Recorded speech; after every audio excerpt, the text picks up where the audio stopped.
بسم الله الرحمن الرحيم. الحمد لله والصلاة والسلام على حبيبنا رسول الله وعلى آله وصحبه ومن والاه. عزیزان و خۆشەویستان و بینەران و بیسەران و میوانانی ماڵی پەروەردگار لە خوشکان و برایان، السلام علیکم ورحمة الله وبركاته. خۆشەویستان، بە پشتیوانی پەروەردگار لەم زنجیرەیە ئەچینە خزمەتی بابەتێکی گرنگ کە قسە زۆر هەڵەگرێ و بە شێوەیەک بە پشتیوانی پەروەردگار ئیسفادەی لێ ئەکەین کە هیوادارم هەر یەکەمان لە شوێنی خۆیەوە بڕیار بات بەم زنجیرەیە ژیانی بگۆڕێ. قەرارێکی وا بات لە ناخی خۆیە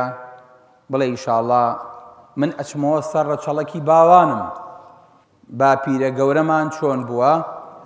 ئەبێت ئێمەش بەو شێوەیە بین و شوێن پێکانی هەڵگرین و لە جین و ویراسە و بۆ ماوەیە بچینەوە سەر ئەوە لە غیرەتە، لە پیاوەتیە، لە بەخشندەییە، لە ئیدارەیە، لە سەربازیە، لە دڵسۆزیە، لە پاکیە، لە هەموو هەنگاوێکی ژیانمانە ئەبێ وا لە خۆمان بکەین کە لە باوە گەورەمان بچین. دیارە ئەم زنجیرەیە خۆشەویستەکانم زنجیرەیەکە کە باس لە کەڵە پیاوێکی مێژوو ئەکا کە نەک شانازی ئێمەیە، شانازی هەموو ئومەتی ئیسلامیە، بگرە شانازی بەشەریەتیشە، بە شێوەیەک کە باپیرە گەورەمان هەر بۆ خۆی باپیرەیە و هەر بۆ خۆی گەورەیە، هەموو میلەتەکانی تریش ئەڵێن هی ئێمەیە، ئەم سەلاحی دینە هەر بۆ ئێوە نەهاتووە، بەڵکو لەسەر دەستیە گەورەترین گۆڕانکاریەکانی دنیا ڕوویدا. بۆیە بڵێ کوردە، بڵێ شانازی بە کوردایەتیەوە ئەکەین کە ئەم پیاوەمانتیا هەڵکەوتووە و هیوادارین پیاوانی تری هاوشێوەمانتیا هەڵکەوێت لە ئێستا و لە داهاتووە. بۆیە هەر یەکەمانە بێ لە ناخی خۆیان وا بڕیار بە بڵێ ئینشاءڵڵا کە من باسی ئەم کەڵە پیاوە ئەبیستم ئەبێ من هەوڵ بەم یا من سەلاحەددینێکی تر بم، یان ئەبێ سەلاحەددینێکی تر لە من بکەوێتەوە، یان ئەبێ لەسەر دەستی بنا پەروەردە بێ، یان ئەبێ من ئەو گۆڕانکاریانە دروستکەم کە سەلاحەددینە هێنێتە ئاراوە. ئەبێ هەر یەکەمان لە ناخی خۆمانە ئاوا بیرکەینەوە، چونکە ئەم پیاوە گەورەیە شان بەشانی زلهێزەکانی جیان جەنگا. لەگەڵ ئەوەشە ئەڵێن ئەم پیاوە، ئەڵمان ئەڵێ ڕێگێکی لە ئێمەیە، ئەنگلیز دەڵێ ئەم پیاوە ڕەچەڵێکی چێتەوە سەر ئێمە، فەڕەنسیەکان و فەرەنج ئەڵێن ئەم پیاوە ڕەبتێکی بە ئێمەوە هەیە و بە ئەوروپاوە هەیە. لە کاتێکە ئەم کەڵە پیاوە لەم مەنتیقەیە ژیاوە، لە مەنتیقەیەکی وەکو تکریت کە کاتی خۆی مولەمایانی تەریخە فەرموون کوردی تیانیشتەجێ بووە، بەڵام باپیرەی کە بۆ جیهاد و بۆ تێکۆشان چووەتە سەر سنوورەکانی ئازربایجان لەوێ بووە، لە بینی ئەرمینیا و ئازربایجانە، لە ڕەچەڵەکێکی کوردی کە پێیان وتووە ئەڕوادیە، لە مەنتیقەیە کە پێیان وتووە دوین، لەوێ لەدایک بووە. بەڵام هیچ کەسێک گومانی نییە و هیچ کەسێک منافەسەمان ناکە لەوەی کە ئەمە باپیرەی ئێمەیە، ئەمە کوردێکە و بە ڕەچەڵە کووردە و شانازی پێوەکەین کە ئێمە خاوەنیش سەلاحەددینین. من کاتی خۆی کە ئەچوومە دیمەشق و حەلەب بۆ تیجارەت، ئەچوومە خزمەتی سەلاحەددین، ئەچوومە خزمەتی قەبرەکەی، سەلام لێ کرد و بە دیاریەوە ئەوەستام، بەڵام بەداخەوە نەمەناسی. نەم ئەزانی بۆچی فەڕەنسیەکان کە گەڕانەوە قایدەکەیان چوە سەر گۆڕەکەی، وتی ها قەد عودنا یا سەلاحەددین، وتی سەلاحەددینەوە ئێمە گەڕاینەوە. نەمزانی بۆچی ڕئیس وزەرای بەریتانیا کاتێکا گەڕایەوە فەڵەستین وتی ئێستا حەربی سەلیبی و حەملەی سەلیبی کۆتایی هات. هەستمە کرد ئەو خەڵکە، ئەو پیاوانە لە من زیاتر ئەم پیاوە ئەناسم، لەبەرەوە پێم سیر بوو، هەتا مێژوەکەیم نەخوێنەوە، هەتا نەچوومە ناو وردەکاری ژیانیەوە وەڵڵاهی دوایی تێر خەجاڵەت بوو. چۆن ئێمە ئەم پیاوەمان هەیە و لێی غافڵین؟ چۆن ئێمە ئەبێت پیاوێکی ئاوا ئێمە خاوەنی بین بەڵام خەڵک شانازی پێوە بکە، ئێمە خاوەنی بین بەڵام خەڵک چاوی لێ بکە، ئێمە خاوەنی بین بەڵام هاوشێوەی ئەممان جارێکتر بۆ دروست نەکرێتەوە. ئەو دایکانەی سەلاحەدینیان هێنا ئەتوان جارێکتر هاوشێوەی سەلاحەدین دروستکەن. بۆیە ئەم تاریخە زۆر گرنگە، نەخەون بە دیارێەوە، ئەبێ وامان لێ بکات هەر هەموو ژیانمان بە ئاگایی بێ، نەک تەنها شەوەکانمان، نەک هەتا لە کاتی وتارەکانمانە، ئەبێ وامان لێ بکات کە عولەمایان کە باسی سەلاحەدینی ئەیوبی لەگەڵ نورەدین مەحمووی زەنکی ئەکەن ئەڵێن سیرەتهما فی الآخرین كما في سيرتهما في العمرين في الأولين. ئەڵێ ئەم دوو کەڵە پیاوە نورەدین مەحموودی تورکی لەگەڵ سەلاحەدینی کوردی چیرۆکەکان و ئیشەکانیان لە سەدەکانی دواییە، کاریگەریەکان و گەورەییان وەکو پێشینەکانی خۆیان بوو کە عومەر و ئەبوو بەکر بوون لە پێشینەکانە. سبحان الله. ئەڵێن خوای گەورە ئەبوو بەکر و عومەری بۆ سەردەمی پێغەمبەری خوا صلی الله عليه وسلم نورەدین زەنکی و سەلاحەدینیشی بۆ عوسوری وستا نارد، بۆ چاخەکانی ناوەڕاست. الله، ئەم پیاوە گەورەیە لە سەدەمێکە هاتە ژیانەوە کەیتر دنیا تاریک بوو لە بەرچاوی ئومەتی ئیسلامی، شەڕی خاچپەرستەکان دەستی پێکرد بوو. سەلاحەدین لە زروفێکە هاتە ئاراوە ساڵی 532 کۆچی. چەند ساڵ لەمە پێش؟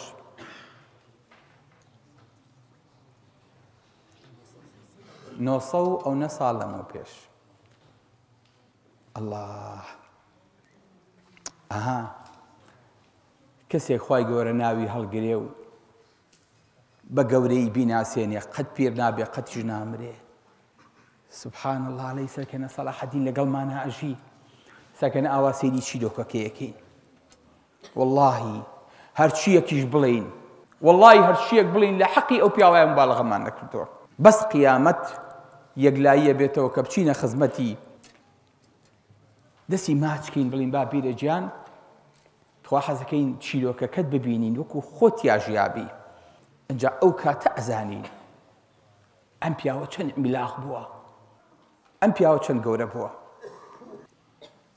کاتە سەلاحەدین لەدایک بوو شەڕی خاچپەرستەکان دەستی پێکرده بوو. خاچپەرستەکان کە بینیان وردە وردە عالەمی ئیسلامی ئەکشێ، گەورە ئەبێ، هێرشەکات، وڵاتان ڕزگارەکات، لێرەوە ئەگاتە ئەنەدۆڵ و ئەگاتە تورکیا، سلجوقەکان ئەگەنە سنووری بێزەنتینیەکان لە حدودی یۆنان، پەلەکێشن بۆ بەڵقان، لەو لاشیە و لە مەغریبەوە ئەگەنە ئەندەنوس و ئەگەنە ئیسپانیا و ئەگەنە ناو جەرگەی فەڕەنسا. ترسیان لێ نیشت و لەرزیان لێ هات، وتیان چۆن بتوانین ئەمە دەڕاگرین، بەرگەی ئەمە ناگرین. ئەوروپا لە شەرقەوە لەگەڵ غەربەوە لە هەردووکە ئاوا تەوق کراوە کەوتوونەتە بەردەم کە ماشەیەک ئیسلام هیچی بۆ نەیەشتوینەتەوە. ئەترسان لەو پیاوانەی ئەو ڕۆژە خاوەنی سەیف بوون، لە شمشێرەکانیان ئەترسان لە کاتێکە ئەوان خاوەنی مەنجەنیق بوون. بەڵام لەم پیاوانەی ئێمە ناترسن کە ئەمڕۆ خاوەنی فەیسن، هیچ منەتیان پێی نییە، چکە شەتانە ما بەینە سەیفی وەلفەیس. زۆر جیاوازە ئەوەی کە ئەو پیاوانە کاتی خۆی شەڕیان پێ کرد خۆیان و شمشێرەکانیان بوون. بۆیە قاضی الفاضل کە سەلاحەدین وفاتی کرد وتی من پێشنیارەکەم شمشێرەکەی سەلاحەدین لەگەڵیا بنێژین. ئەو شمشێرەی بە درێژایی ژیانی لەدەستی نەبووە، عادی تۆ چیت هەیە لەگەڵ تا بنێژرێ فۆسبوویکەکەت مۆبایڵەکەت کۆنتڕۆلی سیارەکەت کۆمپیوتەرەکەت عادی سیارەکەت جلوبەرگەکەت سەدریەکەت سەماعەکەت چیت هەیە دڵە پێی خۆش ببڵێ ئەمە زۆر خێرم پێ کردووە مستحەفەکەت چیت زۆر پێ کردووە دڵە هەیە ئێستاکە نەبڵێیت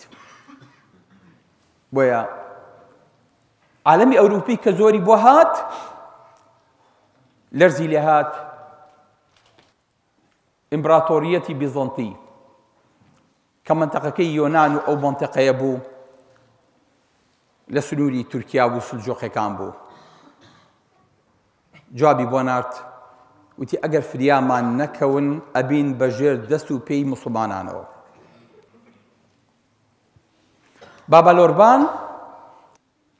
ساڵی 488 کۆچی بەرامبەر 1029 میلادی خۆی گەیانە ئەوروپا لە فەڕەنسا 300 دانە قەشی کۆ کردەوە نەک هەر قەشە سەرۆک نەک هەر ئەوانە جەماعەتی ڤاتیکان ئەمیرەکان دەوڵەمەندەکان لە مؤتەمەرێکە دەدانە ڕۆژی خایان یعنی ڕێک بەقەدەر دەشەوەکەی مؤتەمەر و شەوی قەدرەکانی ئێمە شەو ڕۆژ لەو دەشەوەیە خەریک بوون بابا لیۆن هەستا کێشای بەسەری خۆیە وتی خۆشەویستان خەڵکینە فریاکەون قەبری پێغەمبەرەکەتان عیسا عەلەیهی سەلام ئێستا بەدەستی موسڵمانانەوەی لە فەڵەستین و لە بەیت المەقدیس ئیستاکێنا موسڵمانەکان هێرشەکەن و یەنە پێشەوە و دیلەکانتان ئەگرن و ئەیکوژن و ئافرەتەکانتان ئەگرن و مناڵەکانتان کۆیلاکەن ئەی ئەهلی فەڕەنسا ئەی ئەهلی ئەوروپا ئەگەر فریانەکەون کارێکتان بەسەر دێ لەناو خۆتانە یەکتری ئەخۆنەوە چکە ئەوروپا ئەو کاتە زۆر وەزعی خراپ بوو پاشایە کە ئەمرد ممتەلەکات و وەسیەتەکەی بۆ کوڕی گەورە بەجێما کوڕەکانی تر لی بێبەشە بوون کوڕی گەورەش بۆ یەکەم کوڕی خۆی بەجێ ئەهێشت هەموو کوڕەکانی تر لە میرات بێبەشە بوون کوڕەکانی تریش داوای مڵک و سەروەتی باوکیانە کرد نەبوو ئەدرا بە یەک کەسی یەکەم ئەوانی تر لی بێبەش بوون وتی وەرن با بچین لە منتیقەی موسڵمانانە ئەرزتان بۆ بدۆزمەوە خاکتان بۆ بدۆزمەوە ئەم خاکی ئەوروپایە بچووکە ئەگەر لێرە بمێننەوە شانشانێن ئەتان کوژێ هەر لە برسا ئەمرن فەرمووی ساکەنە فەڕەنسا گرانیەتی ناکرێ ئاوا بژین لە بینی خۆتانە شەڕ و شۆڕ و ئاژاوەتانە وەرە با دەرگایەکتان بۆ بکەمەوە بۆ ئەوەی کە شەڕ و شۆڕەکانی ناو خۆمان لەبیر بکەین کێشەکانمان بخەینە ئەو لاوە بین بە یەک دەست دژی موسڵمانان پاشا لیۆن بابا لیۆن بوو بەو محەڕیک و سلفەی کە حەربی سەلیبیەتی جوڵان هەموو خەڵکەکەی کۆ کردەوتی خەڵکینە ئێستاکەنا منتقەی ئۆرشەلیم شاری ئۆرشەلیم هەنگوینی لێ ئەبارێ منتقەی شام منتقەیەکی بەبەرەکەتە ئێوە ئەگەر پیاو بن ئەچن بۆ ئەوێ بەیت المەقدیس زگارەکەن و ئەبن بە دەستی یەکەم و ئیشکەری یەکەم لەو منتقەیە کەسیشم ناوێ بترسێ پیاوی ترسنۆکم ناوێ چێ تاوانی کردۆ لە سژنایە ئەواڵی خۆش بووین دەریکەن با بچێ بۆ شەڕ چێ قەرزی لەسەرە کەنیسە بۆیە داتەوە با بچێ بۆ شەڕ چێ خەمی ماڵ و مناڵەکەیەتی کەنیسە بۆی بەخێوەکە با بچێ بۆ شەڕ هەموویانی بەو شێوەیە هەڵنا دەدانە ڕۆژ خۆزگە بە هەمومان بەقەدەر بابا لۆربانمان لەدەست پاتان بە هەمومان ئینسانێک ئەو نەبۆ دین و مەبدەئەکەی خۆی لێ ببڕێ ئەو نەهەوڵی بۆ با ئەو نەمسر بێ ئەو نەشەڕی لەسەرکە زۆر بەداخەوە لەبەرەوەی کە لە قەشەکان هەستا و بە چۆک لە بەردەمی بابا لۆربانە کەوت دەستی ماچ کرد وتی قوربان ڕێگەم با بچم بۆ ئەو شەڕە مقەدەسە دژی موسڵمانان بابا لۆربانی شەڕەکەی پێیا و ئەو خەڵکەش دوایەوە هەموو ئێستان وتیان ئەمە جەنگێکە خوا ئەیەوێ ئەبێ بچین بە گشت موسڵمانانە هەر هەموو دەنگ پڕ بوو وتی داهەریەکەتان بچێتەوە بۆ مەنتیقەی خۆی هەر قەشەیە و ئەچێ بۆ مەنتیقەی خۆی خەڵک هەڵ ئەنێت و خەڵک هانەدا بۆ شەڕکردن دژی موسڵمانان و کۆ ببنەوە دوایی ئەچن بۆ لای ئەمیر و سەرکردەکانتان بەوانی شەڵێن هاوکاریتان کەن و جێیش خەنە بەردەستان و جێیش کۆکەنەوە ئەڵمانیا فەڕەنسا بەریتانیا ئیتالیا هەموو وڵاتانی قسە ئیزارەوە هەموو وڵاتانی سەر پەنجەیەکە سۆڕانەوە جێیش کۆبەوە ئەڵێ یەکێک لە بەتریکەکان بەتریک ناسکیان پێوت بەڵام ناسک نەبوو ئەلێ سواری گوێ درێژێک بوو بە گوێ درێژەکەی ئەچوو بەناو خەڵکە ئەگەڕا لە هەر شوێنێکە ئەبوو 15,000 کەس بە دوایە ئەهاتن دوایە کەوتن و شوێنێک کەوتن قسەی بۆ خەڵکە کرد خۆڵێک کرد بەسەر خۆیان ئەیوت ئەگە فریانەکەون موسڵمانەکان تەنیان پێڵچنیوی جێشێکی وایان کۆ کردەوە لە چێ؟ لە خەڵکی ڕەشوڕووت چکە ڕەشوڕووتەکانی ئەوروپا فەقیرەکانیان لە ناو کوخا ئەژیان لە ناو گڵ و لە ناو پەردووە ئەژیان ماڵەکانیان ئەڵێ پەنجەرەی نەبوو نان نەبوو بیخۆن هەرچیەکشیان پەیا ئەکرد بۆ خاوەنەکانیان بوو وتیان ئێمە لەدەست ئەم کۆی لێیە نەجاتمان بێ بچین لەوێ غەنیمە بگرین ماڵ و مناڵمان بۆ بەخێو بکرێت چی مانەوێت لەوە زیاتر هەستان جێیشیان کۆ کردەوە جێیش لە 10,000 لە 100,000 ئینجا هەر یەکەیان ئەمیری وڵاتەکە پێشیان کەوت بۆ چۆ بۆ عالەمی ئیسلامی ئەڵمانیا لە بەندەری بەسفۆر لە بینی ئەوروپا و ئاسیایە پەڕیەوە هاتە ئەمدی و بۆ تورکیا فەڕەنسا بەدوایە بەریتانیا لە ڕێی بەحرەوە هات بۆ چۆ؟ بۆ ژیانی ئێمە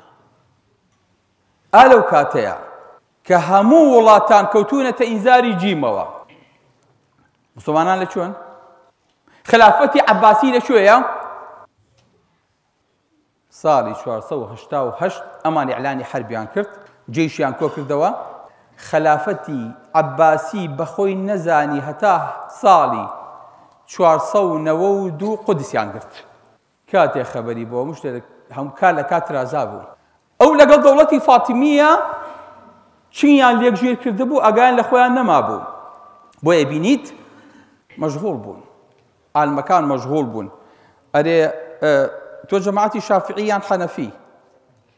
ئەو جەماعەتی شافعی ئەرێ کاکە دەزانێت ژنە شکێیان ناشکێ هەراکە ئەوە بوو ئەرێ کاکە تۆ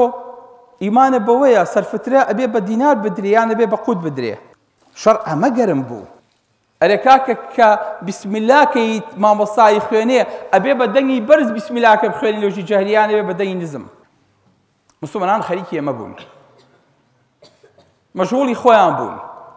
خەوتە بوون کاتی خۆی کە خلافەتی مەعاویە و جەماعەتی ئەمەویەکان هەبوو مەعاویە چاوی لە هەموو شوێنەکانە بڵاو کردبەوە بەسیترین جوڵە هەبووە لە ناو کافرەکانە پێیان نەزانی بەڵام بەداخەوە خلافەتی عەباسی نووست بوو موسڵمانان ئەگایان لە خۆیان نەبوو کاتێکیان زانی جێیش ڕووی کردە عالەمی ئیسلامی ساکێنە یەک لە وڵاتە ناتوانێت هەموو عالەمی ئیسلامی بڕوخێنێ ئەڵمانیا بەجیا بێ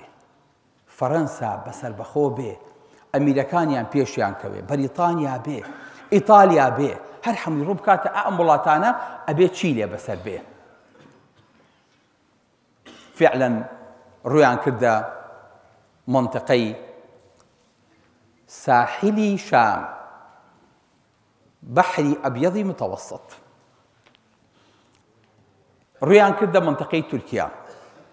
یەکەم شارگرتیان شاری ڕەها بوو دوایی هاتنە ئەنتاکیان گرت تەرابولسیان گرت لەگەڵ بەیت المەقدیسە 4 شاری گەورە حەیفا گیرە ئەسقەلان گیرە بە غەزەوە تەبعاً خۆشویستانی وا تێنەگەن ئەم ململانەیە هی ئەمڕۆیە ئەمە کۆنە وا نەزانن حەربی سەلیبیەکان ساڵی 488 دەستی پێکردو و ساڵی 609 کۆتایی پێهاتوە نا ئەگەر وا حاڵی بوون حاڵی نەبوون ئەم جەنگە درێژخایەنە بەڵام بەداخەوە ئێمە بێ ئاگاین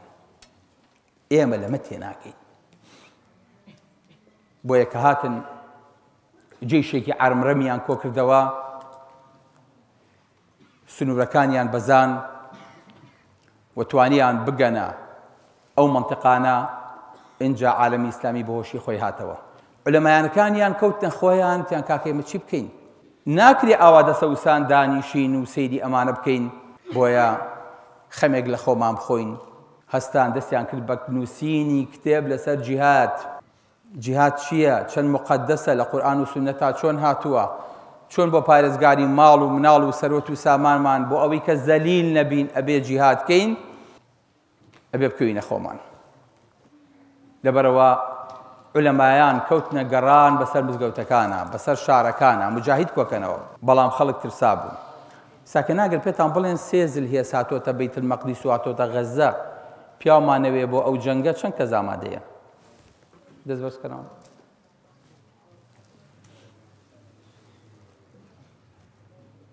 ئەگەر ڕێگەش خۆش بێ،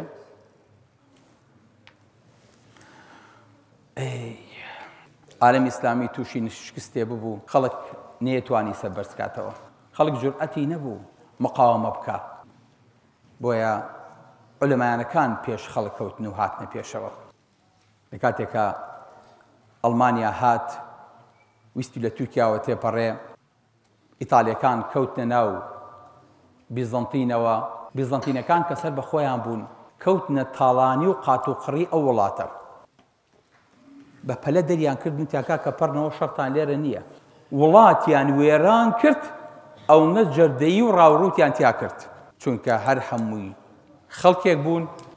خەڵکێکی هەمەجی. ئەوانەی کە بۆ حەربی سەلیبی هاتبوون، پیاوکوش، دس، خوێنخۆر، خەڵکێکی بێغیرەت، خەڵکێکی بێقیمەت دوو لە ڕووی ئێوە، خەڵکێک بۆ هاتبوو مەسلحەتی خۆی، ژیانی خۆی، بەحساب دینی خۆی، تۆڵەی خۆی بکاتەوە. لەبەرەوە کە هاتن تێپەڕین، خوای من و تۆ کردی کەوتنە ناو تورکیاوە. شارەزای مەنتەقەکە نەبوون، ماندوو بوون. سەلجوقیەکان بۆیان دانیشتن لە نیقیە و لە قۆنیا. دوو وەج بە خەڵک کە هات دایان بەسەریان ناو قەت و عامیان کردن. پێشەوەی ئەوانە بگەنە عالەمی ئیسلامی لە ڕێگە کۆمەڵێکیان ئیبادە بوون. فەڕانسیەکانیش بە هەمان شێوەیان لێ قەوما. بەڵام هەچۆنێ بێ تێپەڕین لە جەنگەکانە ئینجا گەیشتنە چۆ، ئینجا گەیشتنە بەیت المەقدس و فەڵەستین و موسڵمانانیان لێ دەرکرد. بەداخەو کە گەیشتنە ئەوێ خۆشەویستەکانم، غیرەتی پیاوەتێکیان تەنها ئەوەندە بوو هەرچیەکیان دەستکەوت کوشتیان و قەتڵ و ئامیان کرد، جوابیان نایەوە بۆ پاپا. وتیان خوێنی موسڵمانەکانمان ئیستاکەنە ئەسپەکانمان تایە ئەگەوزێ، هاتۆتە سمینە، هاتۆتە ئەژنۆی ئەسپەکانمان، ئەبێ چی کوژرا بێ. ئەو هەموو ئافرەتە ئەتکرا، ئەو هەموو خەڵکە بەدیل ژیرا، ئەو هەموو مناڵە، ئەو هەموو گەورەیە. موسڵمانان لێ قەومانێکیان بە خۆیانە دیبوو کە لە ژیانیانان شکستی وا بەسەر موسڵمانانە نەهات بوو. بۆیە عالەمی ئیسلامی هەموویش پرزە ببوو لەو لاشەوە. ئەوەی کە حکمی میسرێکرد لە فاتیمیەکان، بەداخەوە هاتبوون ئەسقەلانیان بەدەستەوە بوو. ئەوان بەس بۆ گیانی موسڵمانان ئازابوون. ئەسقەلانیان تەسلیم کرد و هەرچی منتەقە بوو بەیت المەقدیسیش کە بەدەست ئەوانە بوو تەسلیمی کوفر و تەسلیمی بێدینەکانیان کرد. بەڵام کاتێک موسڵمانان بەهۆش خۆیان هاتنەوە کار لە کار ترازا بوو. ئینجا وردە ودا ئەلێرەنەیە پیاو دەرەکەوێ، ئەلێرەنەیە ڕقەمەکان دەرەکەون. پیاوێکی وەکو ئەلب ئەرسەلان دەرکەوت، پیاوێکی وەکو قلیش ئەرسەلان دەرکەوت. ئەم پیاوانە گەورە بوون، وردە وردە هاتنە پێشەوە. یەکێتیەک و هاوپەیمانیەکیان دروست کرد چۆن بچن بەگشت ئەم خەڵکەیە. یعنی حاکمی مووسڵ ناوی چی بێ باشە؟ من لە کتێبەکانە کە خوێنمەوە نووساوە جگەر مش، تمەز ناوی جگەر مژە. کۆرە وتم وەڵڵایە بێ هەبێ و نەبێ ئامە کورد بێ، ئەوە بەغیرەت بووە. حکمی هەموو مووسڵی کردووە لەگەڵ والی و محافظی دیاربەکرا. ئیتیفاقەکەن کە ئەمانە ئەبێ بەگشت ئەم هێز و زلهێزانەیە بچنەوە. ئەچن بۆ حۆران، ئەچن بۆ ڕەها، تەوقێکن بۆی کە ئەو منتقەیەکە ئێستاکەنێ لە تورکیایە لەژێر دەستی سەلیبیەکانی بسەنەوە، بەڵام بۆیان ناسەندرێتەوە. دوای ئەمان کڵە پیاوێکی تریەت بە ناوی عیمادەدین زەنکی. عیمادەدین زەنکی کە باوکی نورەدین زەنکیە هێرشەکات و منتەقەی ڕەهایان لێ ئەسەنێتەوە لەژێر دەستی ئەوانی دەرەهێنێ ئەی خاتەوە ژێر دەستی موسڵمانان یەکەم تێکشکان و لوشکانی حربی سەلیبی لەم منتەقەیە بوو بۆیە کە ئەمەیان بینی مقاومەیان شکا جوابیان نادەوە بۆ پاپاوتی ئەگەر جێشی تریان فریان نەخەیت مقاومەمان پێ ناکرێ جێشی نارد منتەقەی ڕەها لە دەست نورەدین زەنکی بسەنێتەوە بەڵام نورەدین زەنکی مقاومەی کرد نەیانتوانی بۆیە خەلیفەی ئەو کاتێ عەباسی منتەقەی مووسڵ منتەقەی شام منتەقەی ڕەهاشی یا بە عیمادەدین زەنکی وتی تۆ خۆی سەرپەرشتی کە ئەنجا جێشی ئەڵمانیا دووبارە جێشی فەڕەنسا جێشی ئیتالیا هەر هەمویان بە ئەنتاکیا و تەرابڵسا تێپەڕین هەمویان هاتن لە شوێنە کۆبوونەوە لە بەیت المەقدیسا کە لە بەیت المەقدیسا کۆبوونەوە تیان هێرش بۆ شۆ بکەین تیان هێرش بۆ دیمەشقەکەین ئەم دیمەشقەی ئێستا دیمەشقیش بەس خۆیەتی شارێکە سێزل هێز ئێستا کە نەهێرشی بۆکەن بەتەکی دەگیرێ جوابی نارد بۆ نورەدین زەنکی جوابیشی نارد بۆ سەیفەدین غازی لە مووسڵ یەکیان لە حەلەب یەکیان لە مووسڵ وتی ئەگەر فریام نەکەون دیمەشق گیراوە و هیچ دەسەڵاتێکیشم نییە وەلەو خلافیان هەبوو جێیشیان بۆ کۆ کردەوە و چوون بوون بە بەربەست و بوون بە درع لە بەردەمی دیمەشقا بۆ ئەوەی کە کافرەکان نەتوان هێرشی بۆ بکەن و داخڵی بن لە درعێکی وایان دروست کرد موسڵمانان زۆر دڵیان خۆش بوو ئەڵێ قورئانیان هەرەگل لە مزگەوتەکانە هاواریانە کرد چکە ئەیانزانی چیان بە بەیت المەقدیس کردووە داخڵی دیمەشقیش بن هەروای لێ ئەکەن ئەڵێ هەتا جێشی نورەدین و هەتا جێشی سەیفەدین غازی گەیشتە سەریان کە ئەمانە هەردووکی کوڕی شێ بوون کوڕی عیمادەدین زەنکی بوون کە گەیشتنە سەریان ئەڵێ ئەنجا تەوقی دیمەشقیان کرد موسڵمانان چوون بە گژیانە عالمەکان پێش خەڵکەکە و پێش جوندیەکان پێشیان کەوتبوون پیاوێکیان تیا بوو پێیانەوت شێخ فیدلاوی ئەڵێ شێخ فیدلاوی پیاوێکی پیر بوو شمشێرێکی گردبوو بەدەستیەوە یەکێک بوو لە عالمەکان یەکێک بوو لە زانا گەورەکان هاتبووە پێشەوە بۆ جەنگ حاکمی دیمەشق پێی وتی مامەجان شێخی گەورە تۆ بەرگی ئەم شەڕە ناگریت تۆ ناتوانی شەڕکەیت وتی کڕین و فرۆشتنەکە تەواو بوو تازە تۆ قساکەیت مەبەستی چی بوو مەبەستی ئین الله اشترى من المؤمنين أنفسهم وأموالهم بأن لهم الجنة ئەلێ چوە ناو شەڕەکەوە چەند گەورەیە عالمێک زانایەک خۆی پێشی جێیشێ بکەوێ یەکەم کەس خۆی بکوژدێ بەس وەکو ئێمە لەسەر مینبەر قسەی زل نەکات و خەڵک با بەکوشت و خۆشی لە پشتەوە بێ خەڵک بە حساب بنێرێ بۆ باشت و خۆشی قسەی زلکە ئەلێ خۆی لە جەنگەکەیە لە پێشینەکان بوو کە شەهید بوو بەڵێ ئەم پیاوە کەڵە پیاوانە بوون بە درع بۆ دیمەشق لوتی فەڕەنسا و ئەڵمانیایان شکان پاشە کشەیان کرد و هەریەکۆ گەڕایە بۆ وڵاتی خۆی بۆیە خۆشەویستەکانم عالەمی ئیسلامی هەر کاتێک قووەتەکانی یەک بوو بێ کۆی کردبێتەوە توانی ویانە بەسەر کافر و بەسەر بێدینەکان ئاسەرکەون بۆیە کەسوکاری سەلاحەدینی ئەیوبی کە لە تکریر بوون کاتی خۆی باوکی کەناوی نەجمەدین ئەیوب بوو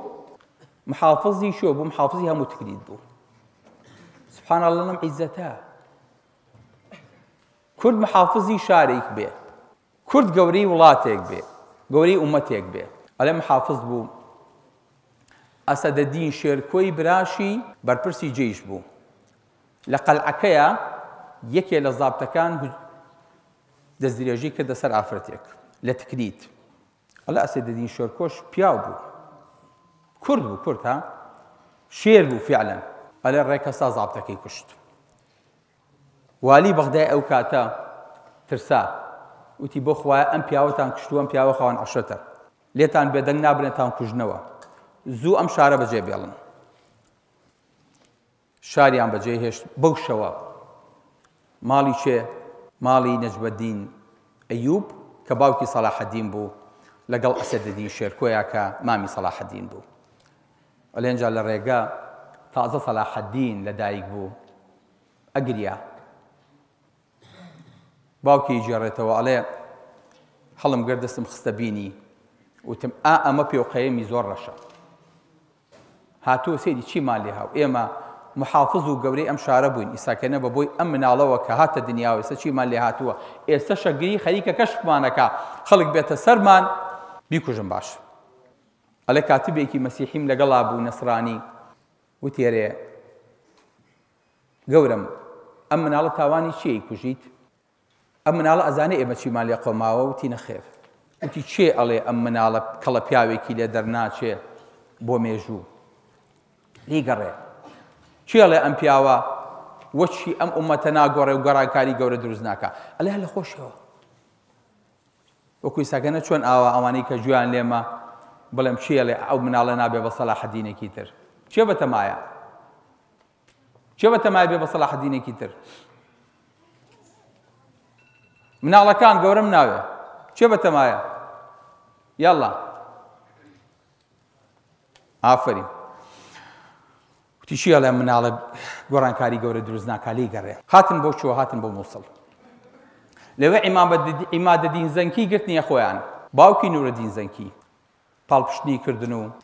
ئەرزیانێ و ئاویانێ و شوێنی یانێ وتی ئێوە کاتی خۆی پیاوەتیتان لەگەڵ کردوم کاتێک لە تکری تا بوون نتانێژ من بگیرێم منیش ئەمڕۆ پیاوەتیتان لەگەڵاکەم پیاوەتێکەتانەیەمەوە بۆیە خزمەتی کردن کاتێ بەعلەبەگی گرت باوکی سەلاحەدینی برفتی تۆ وەرە حاکمی ئەم شارە بە لە خزمەتام ئەی سەلاحەدینی چی لێ کرد سەلاحەدینی هەنا مناڵێ بوو وتی تۆ وەرە بەرپرسی شورتەی ئەم شارە بە کەیتر بەرپرسی شورتە بەرپرسی هەرچی جیهاتی ئەمنی بوو لە دیمەشقی شا دزی و ڕاوڕوو زۆر بوو ئەڵێ کە سەلاحەدین بۆ مناڵیە بوو بە بەرپرسی شورتە ئەڵێ ئیتر پیاو نەبوو لە بەردەمیا بتوانێ بجوڵێتەوە حەچیە لار بجوڵای دەسێ بڕی هەچێ دزی بکردایە ئەڵێ دزی نەهێشت پیاوکشتنی نەهێشت عەدای نەهێشت زوڵمی نەهێشت عەدالەتێکی خستە ناو دیمەشقەوە شتی وای بەخۆیەوە نەبینی بوو جا شاعیرەکان لە حەقی سەلاحەدین ئاڵێن چی سەلاحەدین ناوی چییە لە ئەسڵا ناوی چییە ناوی یوسفە ئەڵێ یوسفەکەی میسر دەستی ئافرەتەکانێ بڕی یوسفەکەی ئێمە دەستی پیاوە بڕێ بەڵێ یوسفەکەی ئێمە پیاوە دەستی پیاوە بڕێ ئەلێ دز و جەردەی لە ناو دیمەشقا قات و قەڕ کرد خۆشەویستەکانم